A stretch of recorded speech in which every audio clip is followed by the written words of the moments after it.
Hello, hello, hello, party people. Let me hear some noise. Sounded like I was gargling or something. Amy went with static noise from like fuzzy TV reception or something. Anyway, I will take it because I did ask for non-specific noise. But anyhow, we are here on the IBS Freedom Podcast to talk about minerals. So we are wrapping up the micronutrient series. We talked fat-soluble vitamins. We talked B vitamins. We talked more about B vitamins. We talked vitamin C. And now we're wrapping up with a few other minerals that we neglected to talk about. So if you recall, dear listeners, dear viewers, we talked about zinc and how it is BFFs forever with vitamin A. And we talked a bit about magnesium and how it's BFFs forever with vitamin D. So now we're going to do the flippity flip and we're going to go back over to minerals a couple episodes later. So Amy, I was thinking that we could talk a little bit about selenium, a bit about iodine, and then if the mood strikes us, we'll see if there's others. Calcium, I guess we haven't really done calcium as of yet, specifically. And then otherwise, we'll see where the conversation takes us. Maybe this one will be a little bit on the shorter end for us for once. Although we've said that before, and it never is. For sure. No, I think that sounds awesome. It's funny because I feel like the selenium and iodine are definitely, like, to me, what I think of those being especially impactful for is thyroid function. Yeah, absolutely. So I'm sure we can talk a lot about that. And calcium's an interesting one as well, because I find that a lot of people in the SIBO space are neglecting to get enough calcium. And,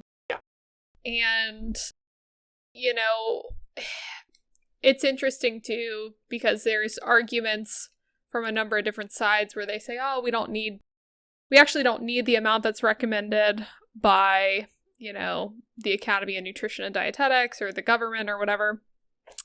The RDAs, essentially, like, we don't need that daily amount. We actually need less, which, like, you could say that, but still a lot of the people in, like, the paleo space that are avoiding dairy, or anyone that's avoiding dairy, might be more at risk. There's still a lot of ways that you could increase your calcium or supplement calcium. But I always find calcium's an interesting mineral to talk about in relation to dietary restrictions and things like that. Yeah. Well, and I was going to suggest we start with calcium too, and we might have talked about this briefly before, but I think we were talking about a mutual friend of ours, Laura Schoenfeld, and she did an article, I think for Chris Kresser's blog a number of years ago. And I remember chuckling at it because she pointed out, like, a lot of people in the paleo space, and I would say in other dietary realms probably as well, like, if you talk to vegans, I'm sure they will tell you that you don't need that much calcium. Right. Just straight up. So it's not that paleo is the only one, but like paleo, AIP, vegan, any of the diets that really significantly reduce or eliminate dairy, there is this unspoken and spoken idea that, the RDA is way overblown anyway. You don't need 1,000 milligrams of calcium every day. That's just like dairy propaganda bullshit. And it's like, okay, like, I could, and I will say I was in that space. Like, I cut out dairy. I went gluten and dairy free about 10 years ago. And up until about 2 years ago, I really didn't give a shit about calcium. I did not think about calcium. I didn't worry about it. And I just figured, I'm good because, you know, I eat healthier than most people, whatever that means. And the RDA probably is a bit overblown. Whatever, I don't care. And I think it was honestly like my little excuse to be a bit lazy about it, to be truthful. But, you know, if you take that stance that the RDA is overblown, like, we don't need 1,000 milligrams. It's like, well, how far off do you think it is, though? Do you think they're off by a factor of 2? Like, you know, the difference between a whoopsie daisy of like, JK LOL, you don't need 1,000 milligrams, you need like 800 milligrams. Like, I could see that margin of error versus like, whoopsie daisy, you need 400 milligrams. Like, that's a pretty big jump. And for me, at least, I was noticing, like, if I don't make an effort to get calcium on a dairy-free diet, and I eat a fair amount of fruits and vegetables, and I eat everything else except for gluten and dairy, I'm getting like somewhere in the ballpark of 400 milligrams per day. Right. So, it's like for me, I've been trying, especially more lately, to either take some supplemental calcium like every other day just to get a little bit of extra, or make a point to like make some oat straw infusion, which has some calcium in it. But yeah, it's like, if you think that the RDA is off, you have to ask, like, how far off do you think off is? Because with the exception of vitamin D, in which case they were totally off their rocker when they developed that RDA. Right? Like vitamin D, they're totally off on a whole nother planet with their recommendation. But for literally every other nutrient, they seem reasonably close to what you actually need for a healthy body. So I kind of want to give them the benefit of the doubt with calcium and say that they're probably at least within like 100 or 200, milligrams. Right. Well, and I think too, like when I've looked at studies on this, like I think where they say, the threshold is of what you need to maintain your bones is like high 700s, 800s, like what you were saying. Shit. And it's like, you might as well go maybe a little bit over that. Like, I think the RDA is probably appropriate. Like, yes, you could get by with like 800, but that's like the minimum that you want to get. But I think you're right, and it's interesting. Just having worked with people, I find that most people, if they're dairy free, it's a struggle unless they're eating like tons of bone-in fish, which again I don't see happening too often with my clients. There are ways to kind of bump up calcium. One way that Chris Masterjohn talks about a lot is like actual bone meal that you can mix into stuff. You can buy like the calcium, or like bone meal essentially, and you can mix it into like oatmeal and things like that. Yeah. That could be something that you could try again, or just supplementing a calcium supplement, but do not take Tums as a calcium supplement. Oh my God. Thank you for saying that. Have you had clients come in taking Tums for calcium? I don't think I have personally. I have seen that. You have? Yes. Well, it's kind of mind-blowing to me. Well, you know why? Because dumbass doctors tell them that that's an okay thing to do. Like, yeah, just take a Tums. Right. And some of those now, they have some flavors now, like the chewable chocolate-flavored Tums. They're freaking delicious. Yeah. So I kind of don't blame people. It's like when people get started on the gummy vitamin thing. It's like, at some point you have to acknowledge you're just eating candy. Like, I showed you my vitamin C gummies, right? Like, I bought those purely because I wanted some, like, gummy bears. Or I wanted some some gummy treats. And I just figured, what the hell, I'll get some vitamin C in it. But I didn't buy it thinking, ooh, I'm going to have a vitamin C supplement and be super healthy. It's like, that's like my little treat. But yeah, like, for example, this is the one that I've been taking. It's just calcium citrate, 250 milligrams per tablet.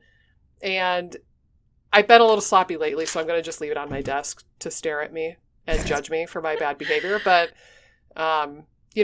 what I've been trying to do lately, because we've talked about our iron journey. P.S. We need to get our blood drawn and compare our iron levels again.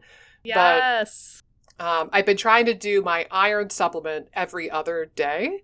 And then in between, I'll do calcium. So, like, I'll do calcium one day, iron the next day, calcium one day, iron the next, because calcium and iron will compete for absorption. So if you take them together, you're not going to absorb either of them very well. And so I've just been doing every other day. That's a great point. And I try to do that with my iron supplements as well. Like, if I usually have some dairy in the morning and at lunch, so I try to avoid dairy at dinner, and that's when I take my iron. Yeah. So that's a really great point. If you are taking iron, there's competition there, and you don't want them binding to each other or anything like that, or inhibiting the absorption of the other one, I should say. Zinc will do that also. So I don't know if you're like an oyster aficionado, like try not to have a big plate of oysters with your calcium supplement. I don't know what universe people would be doing that in, but zinc will do that as well. Right. Yeah. And I think too, like, you're a great case where, you don't feel good at all eating dairy. Oh, I have a great case, Amy. Thank you. Sorry, I'm just saying, but I feel really good eating dairy. I have no problem eating dairy. And I think, everyone, if you do feel fine eating dairy, but you're avoiding it for, because it's feed SIBO or something, if you're avoiding it unnecessarily and you respond really well to it, again, having a little bit of a good quality dairy in your diet might not be a bad idea if you're trying to up your calcium. No, I agree. And it is kind of funny. I admittedly have come full circle in that regard. I feel bad for my husband because I think I have a pretty good critical thinker, and I don't fall into dogma easily. Right. But it's really easy to get attached to something that's a bit dogmatic or a bit black and white when it made a really profound difference for you as an individual. Right. So for me, cutting out gluten and dairy was radically, radically huge for me. And that was the beginning part of my healing journey. So I did go through this phase clinically for a couple of years where I was just the gluten and dairy phobe person. Right. And admittedly, I do also partially blame Datis Karazian for this. Right. I love the guy, but also, you go to any of his seminars, and he is all doom and gloom on gluten, dairy, corn, soy. And he will say that nobody on planet Earth should be eating gluten or dairy. And the guy is extremely smart, and the quality of the education you get with him is so good. And there is that call to authority kind of. And so I think after years of hearing Datis Karazian demonize all gluten and all dairy for all people, and my own experience, it was easy for me to fall into that of just no, gluten and dairy, never again for nobody.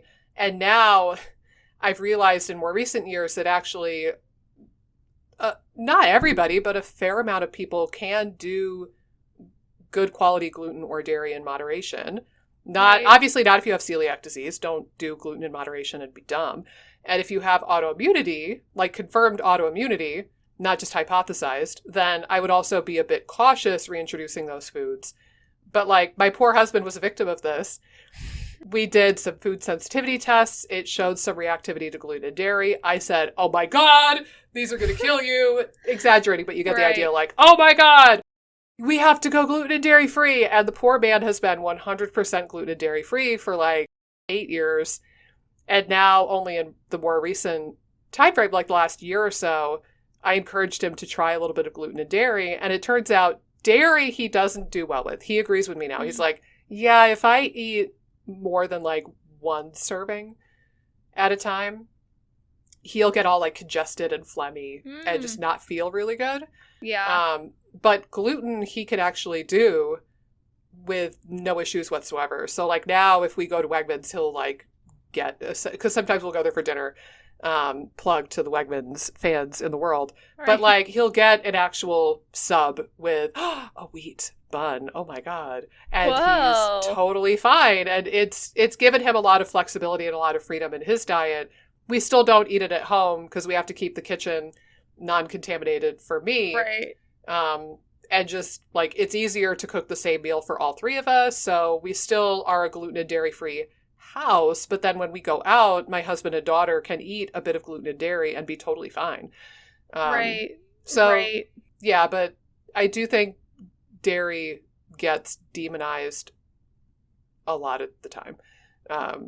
Right. Yeah. I mean, and again, I think there's certainly people that don't tolerate it, and you could certainly experiment taking it out if you've had gut issues, just for a 3 to 4 week period, just to see how you do, and then add it back in. Mm-hmm. But yeah, I mean, again, I do well with dairy, and I historically have too, throughout my life. And it's a good source of calcium, and I enjoy it in my diet. But yeah, I think you're right. It does take being able, you're the best judge of whether it's going to help or hinder you, really. So if you can if you can really experiment with it and see if it's actually helping you or if it's just the idea in your head that it's an evil food and that you should be avoiding it. When again, there's some positive qualities about dairy. Like having calcium. It's such a great source of calcium that if you can keep it in your diet, again, it could be serving a good purpose. And just your sanity. Right. Too. Like cheese is good. Yeah, like it is very liberating to just be able to go out and get a slice of pizza or eat quote unquote normal food with your friends or family, and not have to scrutinize everything. But yeah, I think, now that being said, again, I have some patients too that dairy is a super never again thing for them. Right. So, I also don't want to give people free rein to be like, dairy's fine. Right. And then like they piss off their autoimmune condition or whatever. So like I had a conversation about 2 weeks ago with a patient. She's been trying to stick with gluten and dairy free, and she's got like IBS and psoriasis. And on some level she's known, like we've talked about this on and off for a year. On some level she knows that gluten and dairy perturb her symptoms and make her feel unwell. And also she's African American, and people that are African, Asian, or Latino descent tend to have very, very high rates of lactose intolerance. Right. Like staggering, like 90% plus in those populations. So if it's not even the protein for her, she almost certainly has some degree of lactose intolerance. But it's been really hard for her to stick with the dairy-free and gluten-free thing for more than like a week or 2 or 3. So last time, funny enough, we talked entirely about, what kind of options she could have if she goes out to restaurants or like fast food or convenience foods. Because she was like, I just need something. I'm not ready for like recipes and Pinterest boards yet. And I'm not ready to like make my own dairy-free yogurt or do any of that stuff. I just need to figure out where I can eat when I want to go out to eat or if I'm out and about, because it's so easy. It's so much easier to just go get a slice of pizza or, do whatever. So we talked almost entirely about fast food and restaurant options for her. And that's where she's at. And then as it gets easier and she gets more accustomed to it, maybe she can start learning some new recipes and cooking on her own. Yeah. But like for her, I would want to encourage somebody like that to really be diligent about the no dairy thing and the no gluten thing, because I do think it's profoundly affecting her symptoms. So yeah, it depends on the person, but I don't think that any food is universally evil. Not even sugar is universally evil. It's just, it's a food and you don't want to overdo any one item. But yeah, I think if you could get a little bit of calcium, then I wouldn't argue to that. And if you can't, I said calcium supplements are reasonable. I mentioned briefly too, there's an herb, oat straw. So it's literally like the same plant that we get oat from, but it's like the stalk and the leaf of the plant itself, not the tops of it. And when the oat plant is done and they harvested the oats, they chop up, they dry and chop up the rest of the plant, and then that is made into oat straw, and it can be used as something of a nervine, like nourishing for the nervous system, but also it's a pretty good source of calcium. If I remember correctly, if you make an infusion, which means you like put the dried herb in with boiling water and then just let it kind of sit covered for a couple of hours and really steep until it's like a good dark color. I think it's like 300 milligrams of calcium per cup of oat straw infusion. Yeah, so it's a really nice little thing. And if you add a little bit of like licorice or something to flavor it, because it's a very bland, vaguely hay-like quality to it. Like, it's like drinking hay tea. If you grew up on a farm. You're not selling this for me, Nikki. I was all for the 300 milligrams. I'm just saying, it's not a very compelling and delicious drink on its own. It's just a very neutral kind of farm-esque flavor, in my opinion. And I grew up on a farm. It reminds me of the smell of hay from when I grew up with horses. But if you flavor it with just like a teensy bit of licorice or something, that has a nicer flavor to it, or if you put like a little bit of lemon or something in it, it's quite nice. And then you can drink that time or two a day, and you can get a pretty fair whack of calcium that way. Nice. Yeah, that's a great tip. Do we want to move on to iodine or selenium? Yeah, I think that, my only other thought on calcium really quickly is that if you take vitamin D supplements or if you get proper amounts of sun, you should absorb your calcium more efficiently too. Mm-hmm. So I'm hoping and praying that that's my one saving grace, even though I've been horribly calcium deficient for running on 10 years. Right. My only saving grace, I hope, is that I've been taking vitamin D the entire time. So hopefully out of the minuscule amount of calcium I get in my diet normally, hopefully I was absorbing a higher amount of that because I was taking vitamin D supplements. Yeah. Well, and I will say too, one other thing that popped in my head when you were talking about that is like sometimes calcium supplements are very heavy-handed with the calcium. Like you're probably better off taking smaller doses throughout the day, like what you were saying, 250 milligrams. At a time. Some people, like if they get a calcium supplement, it could be 1,500 milligrams, which is a lot to take at one time and can cause sometimes can cause hypercalcemia in the blood, which you would want to avoid. So if you were going to supplement, I'd probably take smaller amounts versus larger. Yeah, I think that's a valid point. Like I said, I've got these 250 milligram tablets, and I'll try to take like 1 or 2 a day, every other day. Mm-hmm. Which I think's appropriate, for sure. But so dealer's choice, selenium or iodine. They both kind of fold together nicely with the thyroid conversation. Yeah? Yeah, let's go with iodine. I've had my fair share of iodine. I got sucked down an iodine rabbit hole, which there's so much controversy around iodine, too. There is. Oh, God. Yeah. I have stories about that, too. There's wild stuff. And again, for a while, because I was sucked into the functional medicine space, trying to eat clean. You remove your normal table salt, which is probably the primary source of where most Americans are getting their iodine is through iodized table salt. So it can become a little dicey if you remove that without being diligent about where you're getting your iodine. But I remember I had taken that out for a while, and then I read my thyroid was in the pooper. And so I'm like, well, what can I do? Like, iodine. And then you go down this rabbit hole of people doing mega doses of iodine. And some people say you shouldn't do it, especially if there's autoimmunity. Now, I didn't have autoimmunity from a thyroid standpoint. I just had very suboptimal, T3 levels. Yeah. To where it was definitely affecting my function. So I haven't gone the high levels, but I've experimented with higher, I would say higher than I'm trying to think of what the RDA is. I think it's 225 micrograms or something like that, 250. I think it might be 150. Okay, you might be right. Maybe somewhere in that ballpark. But, some people are... And I think, again, it probably depends on a number of factors what your iodine need is, but super critical for thyroid function because it's a part of the thyroid hormones. Like when we talk about T3, T4, the 4 is 4 iodine and the 3 is 3 iodine. So it's really important. Thyroxine. Right. It's really important for thyroid function. I know it also plays some roles for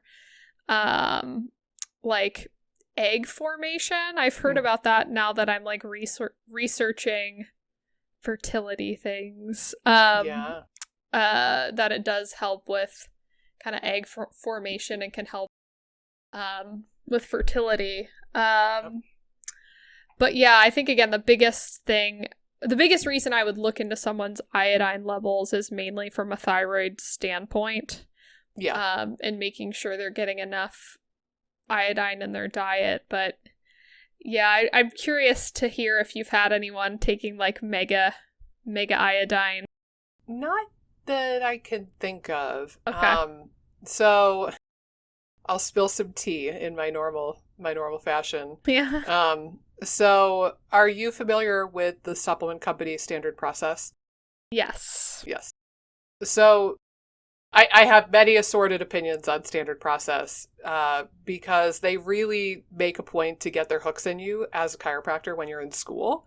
Yeah. To a point where it feels very analogous to the pharmaceutical industry getting their hooks in a medical doctor when they're still in school. Right. Like taking them out to fancy dinners and not quite that bad, but like I remember a friend of mine was in osteopathic medical school, and she was doing like a residency or something in a hospital. And I remember she would say like, "Oh, yeah, it's great. The pharmaceutical reps buy all of us coffee and buy all of us lunch, and like they'll bring coffee and muffins and, bagels and stuff for breakfast, and then they buy all of us lunch every single day. It's amazing." And I was like, they're buying you. Like, right. I don't know if I'm really comfortable with that. But also I like free things, so I don't know. I can see why she would say that. But yeah, like, anyway, but that's less the point. So my story with Standard Process. So you just need to know I have very assorted and strong opinions about Standard Process, and I'll leave it at that for now. I remember I went to a big, giant chiropractic seminar. There was 5,000 or 10,000 chiropractors all in Las Vegas. Oh, wow. And yeah, it was great fun. Huge exhibit hall, and you could walk around and look at the booths and learn about all these different companies. And half the time I went there just to shop because it was great fun to walk around and try all the different stuff. But I remember at the Standard Process booth, they had like a little area set up where they would do like a mini lecture, like a lunch and learn for like 10 or 15 people. They had some chairs and they promised free food. And I was like, okay, cool. Free lunch. Why not? Because it was a conference where like there was no free food. So I was like, all right, score. I got a free lunch. This was when I was a student. And so my friend Mamie and I sat in on this lecture. And the entire lecture, this guy from Standard Process was talking about how, so many people are iodine deficient. And I'm coming right off the heels of like doing all of Datis Karazian's classes, and I'm fully immersed in that world, by the way. And Datis, his stance has never been like anti-iodine. Right. He's just said, be mindful of it, especially with somebody who has Graves' disease. But he's not like anti-iodine. He just thinks that there are reasons you would be hypothyroid beyond iodine deficiency, right? And that's his whole shtick, is like autoimmunity, et cetera, et cetera. Well, the Standard Process class, the guy was just saying, yep, and all of these people who are hypothyroid are iodine deficient, and here's what you do. You get them on Lugol's iodine, and it's literally like 1,000 or 10,000% of the daily value of what you would normally need for iodine. I forget now. It's some outrageous high dose. I think it's like 12.5 milligrams. And so you were saying that or maybe it's 6. I mean, there's different levels of it, I think. There's like a 6.25 milligram one and a 12.5 milligram one, I think. It's so again, load. A ton. Tons. Right. So he's saying, you need to get all of your hypothyroid patients on copious amounts of iodine. And he went on to say, he said, now most people will feel like crap. And don't worry, just tell them it's a detox reaction and they need to push through. They're going to feel like crap for a good month or two probably. But after that, they're golden. You just need to encourage them to push through because it's a detox reaction.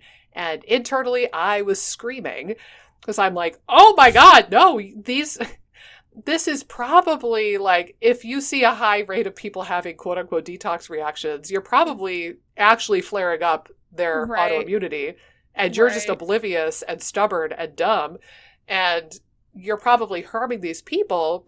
And this is probably part of why it's so...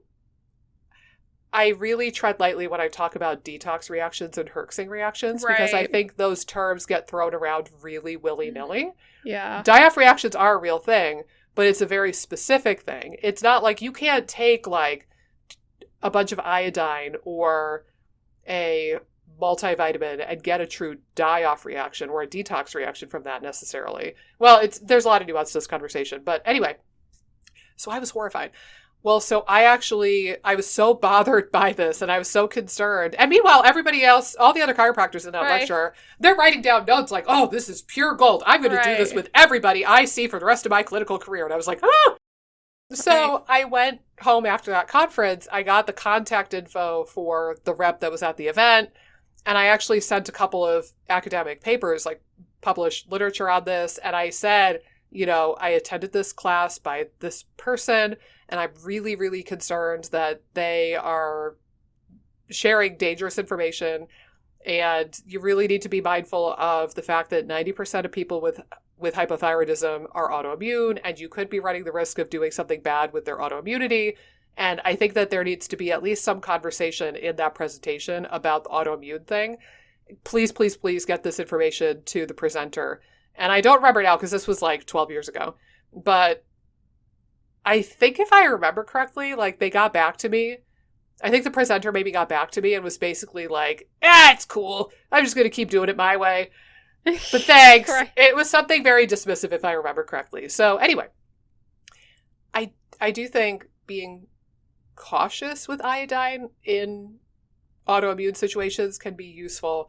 That being said, I also think that iodine deficiency is never a good thing. Right. If nothing else, the thyroid, but also it is very needed for ovarian and uterine and breast health. Mm-hmm. So I have had some women with like chronic breast pain and like estrogen dominance almost symptoms around their menstrual cycle. And I have them take some iodine or get on a multi that has iodine. Or I've actually had some women put topical iodine on their breasts around their period. And it very much helps with breast pain and tenderness around the cycle. So keep that in mind too. But I think that deficiency is never a good thing. But you don't want to pump up your levels way, way, way above your baseline need. If you have probably Hashimoto's, you might not want to do much beyond the RDA if you have Hashimoto's, or at least you need to be aware of that. And with Graves' disease, you need to be exceptionally careful. I actually, just this week, I had a patient, I got her started on a multi, and it has some iodine in it, and she said it triggered her Graves' symptoms. She can't do it. So we have to find her a new one. I was really hoping she could get away with like a little bit of iodine, but we're not quite to that point yet. Right. Right. No, I think it makes total sense. Yeah. And I think, anytime you're taking anything at high levels, like there better be a really good reason. Like you better kind of have pretty confirmed, like if you were going to go that route, confirmed iodine deficiency.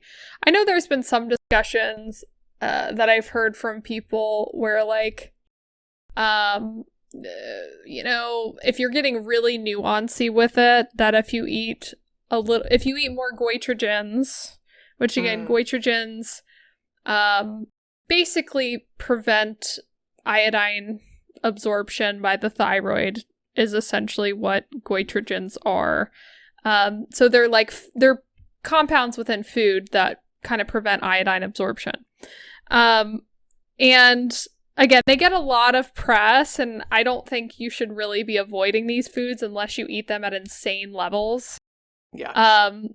But, if you do eat more goitrogens than not, I have heard it argued that maybe getting a little bit more iodine makes sense. But again, like what we were talking about with calcium, or that's a bad example, but it might be a little bit more, not like 12.5 milligrams. Yeah. You know what I mean? So like it might be more like 1,000 milligram, or I mean what 1 milligram. Sorry, I'm getting micrograms and milligrams mixed up. But like I've had some people argue that if you eat a lot of goitrogenic foods, that maybe getting a little bit more iodine makes sense. But I still think in those cases, you have to be careful with autoimmunity. And you still probably don't need the levels that are sometimes touted, like the 6.5 milligrams, the 12 milligrams.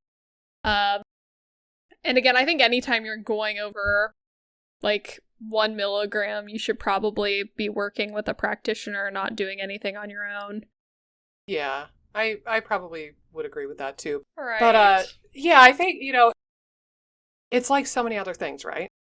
Like everything in moderation Right. really ends up being relevant for so many conversations. Like, is iodine bad? And should you avoid it? No. Is it amazing, super duper crazy, like you should get a 1 month serving every single day? No. Should you get like probably somewhere around the RDA, plus or minus just a little bit? Yeah, probably. Like, it doesn't have to be too much more complicated than that for most people. And I will say too, like, anytime anyone's saying that one thing's gonna completely fix and be the miracle cure for anything, you should be very suspicious. Yeah. Because again, like things like hypothyroidism, whether there's an autoimmune component or not, there's different things that are going to be at play there, and it's not just going to be loading up with iodine's going to fix it. Yeah. Unless again, like, it's primarily driven by iodine deficiency, which again could be, but I think for most people with hypothyroidism, it's way more complex than that. So just be leery of people that are like, oh, I can cure you with just you taking a mega amount of this one nutrient. Everything will be fine. You're going to feel like shit for a month or two, but just push through it. It's a die-off reaction. It's a detox reaction. Like, no, bro. You won't be able to go, you'll be bedbound for 2 months. For real. You won't be able to work, but you'll feel better in 2 months if you can make it through. Like, yeah, don't know about it's wild. that. But I will share, too, before we get off iodine, I have seen one case of a true iodine-deficient hypothyroid case, complete with goiter. Yeah. And it was very bizarre. This woman had been working with me on and off for a couple of years. And just out of the blue, she reached out and said, hey, I think I need to come in. I kind of think I have a goiter. I was like, really? And as soon as I saw her, I was like, oh my God. Yes. Yeah. I didn't say that. I was professional. But I basically confirmed, yeah, you've got a pretty good sized goiter. And I set her up for some lab testing, and her TSH, which had previously been very stable for a number of years, her TSH was up to like 12.5. Wow. Which, for those of you who don't know the ranges, that's pretty high. Not the highest I've seen, oddly enough, but that's pretty high. And she was feeling particularly fatigued, and we talked about her nutrition. And this is a lady who's been on a pretty restrictive diet for a number of years due to IBS. And what you said right at the beginning, she heard that sea salt was better, like we all have. Right. And she switched all of her salt to sea salt and got rid of iodized salt. So I just, when her labs came back in and confirmed we were dealing with, I basically told her, I want you to go to Harris Teeter and get iodized salt and start using that for a couple of weeks. And then once we get your levels stabilized, then you can probably do like what I do. I do about 50-50.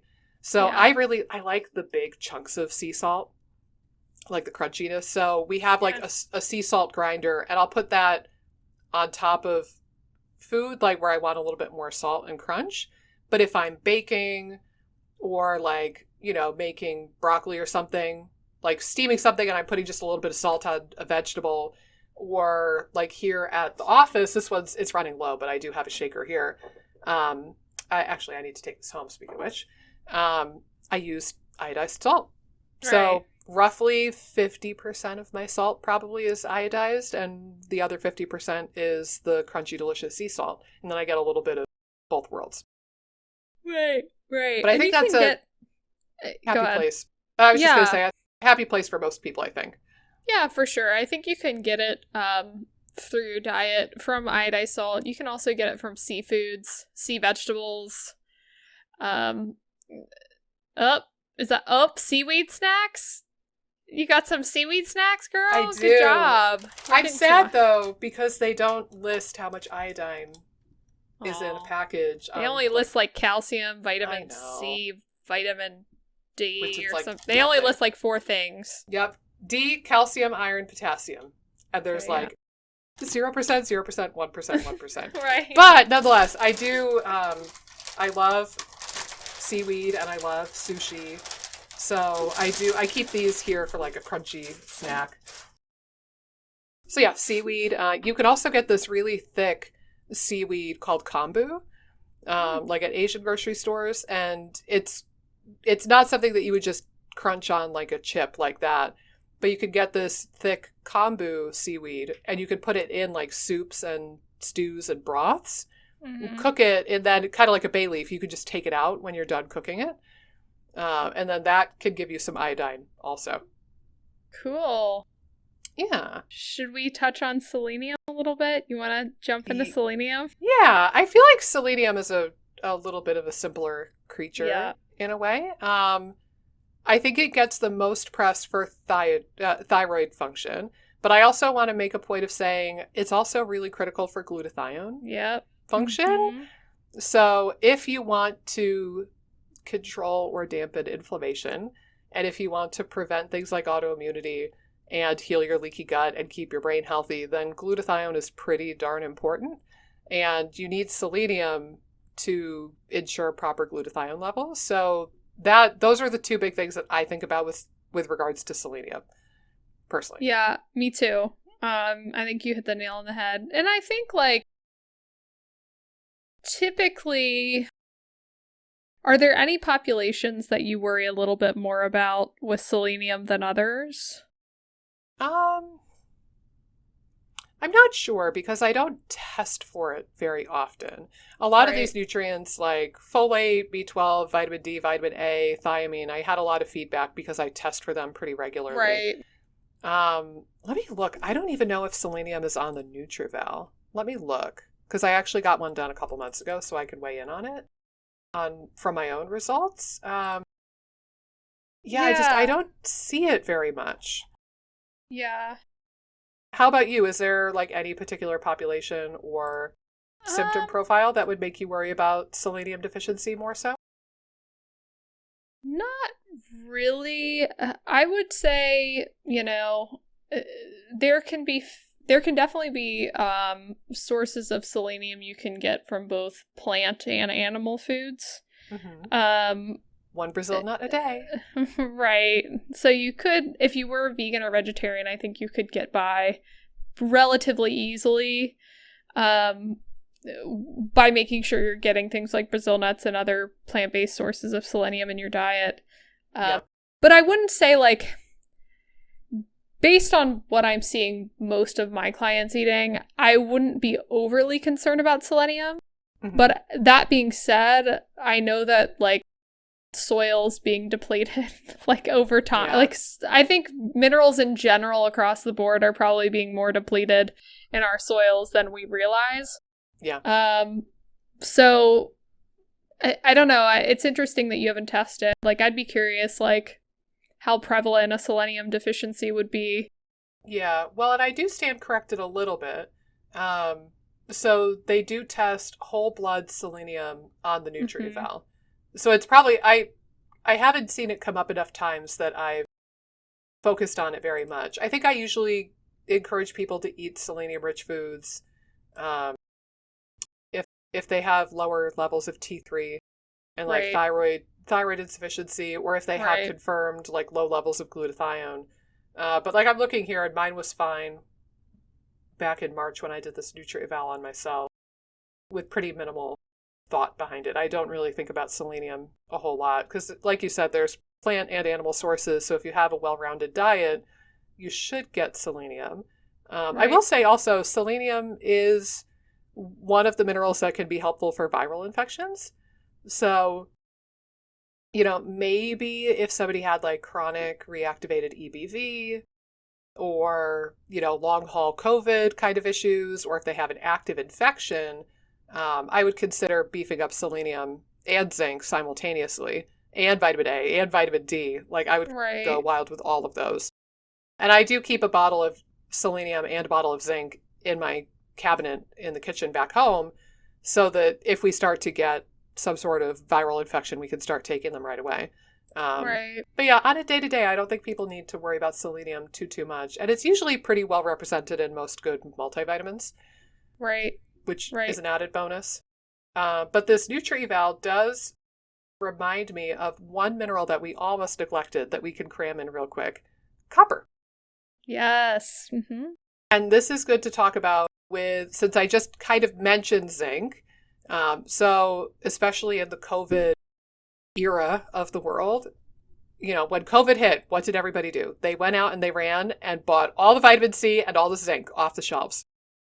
And you'd be damned if you could find a vitamin C or a zinc supplement in the entire world for a long time. And I think that it's helpful. There does seem to be zinc dysregulation, or like zinc is involved in COVID to some degree. But also, if you take a crap load of zinc, not only do you run the risk of inhibiting absorption of things like calcium and iron, but also copper and zinc. Right. There's a lot of these really fun but complicated tangled webs within the mineral world. My understanding, at least, is if you go hog wild with a high level of a vitamin, maybe with the exception of the fat-soluble vitamins, but like with the B vitamins and vitamin C, you could theoretically take a mega dose of any of those and it's not going to inhibit the absorption of anybody else. But with minerals, with the exception, I don't think I've ever read anything with like inhibition and like feedback problems. I don't think I've read anything about that with regards to iodine or selenium, like taking high levels interfering with absorption of something else. But literally every other mineral, practically, they start screwing around with each other. So like if you take a crazy high amount of magnesium, you might inhibit calcium absorption. If you take a crazy high level of zinc, then you might inhibit calcium, iron, and copper absorption. So be careful with overdoing it on the minerals in particular. Yeah, I agree. Yeah, I think copper is a really interesting one. Just because, like what you're saying, it definitely can get depleted. Like so many other nutrients, if you're taking megadoses of zinc. Just in the times we're in. Yeah. Yeah, and of course, copper, and too much of it can be a bad thing, too. It's worth noting that. But copper, the thing I actually think about it the most is that you need copper to make red blood cells, or hemoglobin, I forget which. I think hemoglobin. So theoretically, I think it's probably less common than like iron deficiency. But if you're looking at your blood work and you're noticing like, oh, my red blood cells, hemoglobin, hematocrit are all kind of low, but my iron levels look okay and my ferritin is okay, one possibility could be copper deficiency. Yeah, well, and it could also be inflammatory.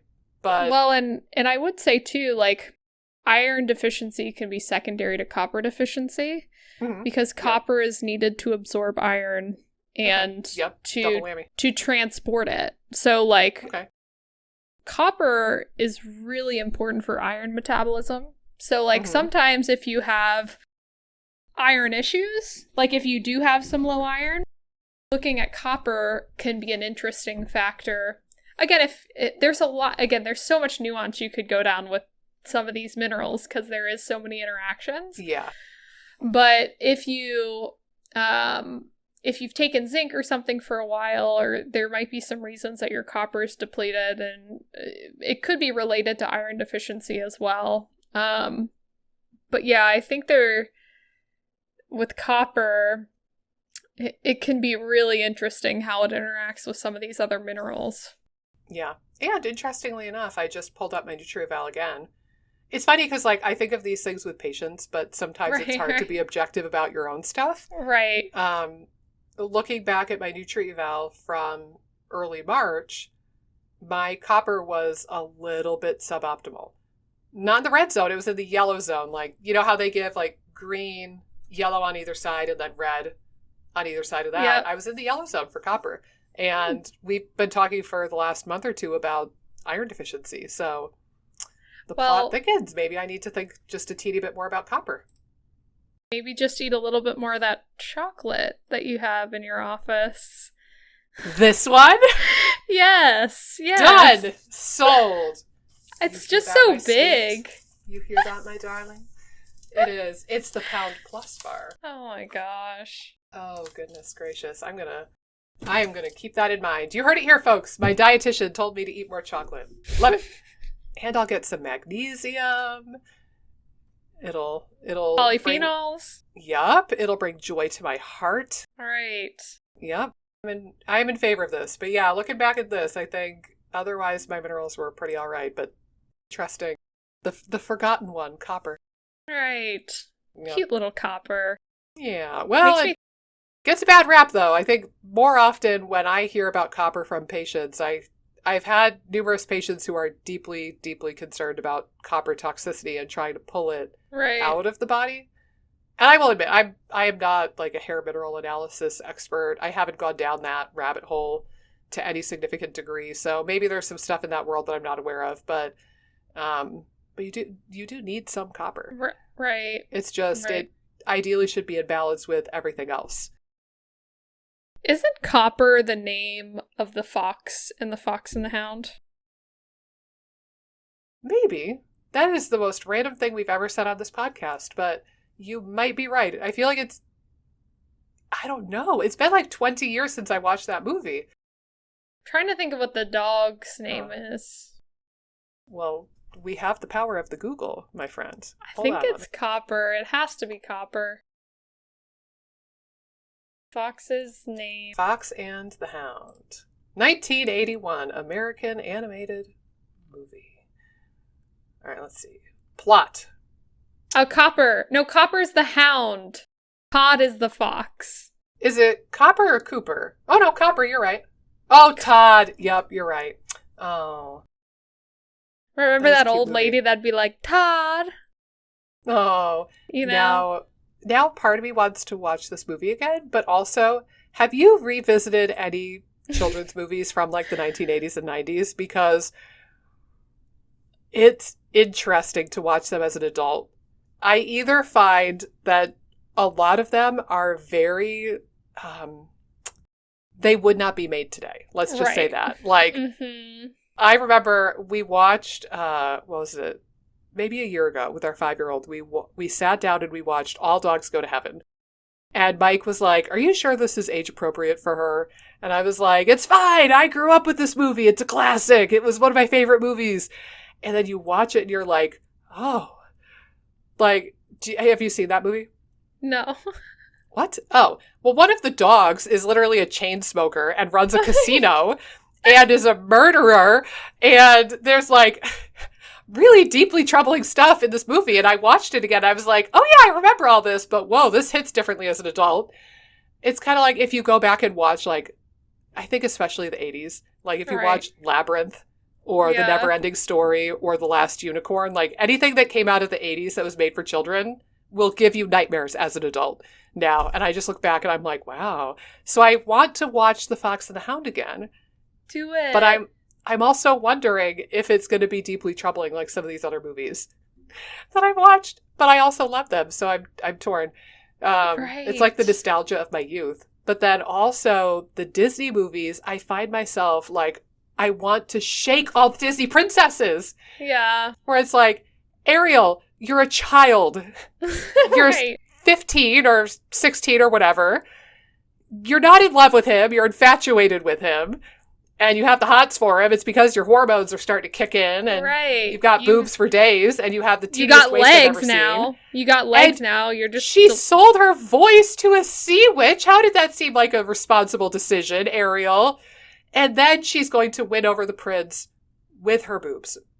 I mean, pretty much, and her gorgeous face, and like, okay, this is not a good message.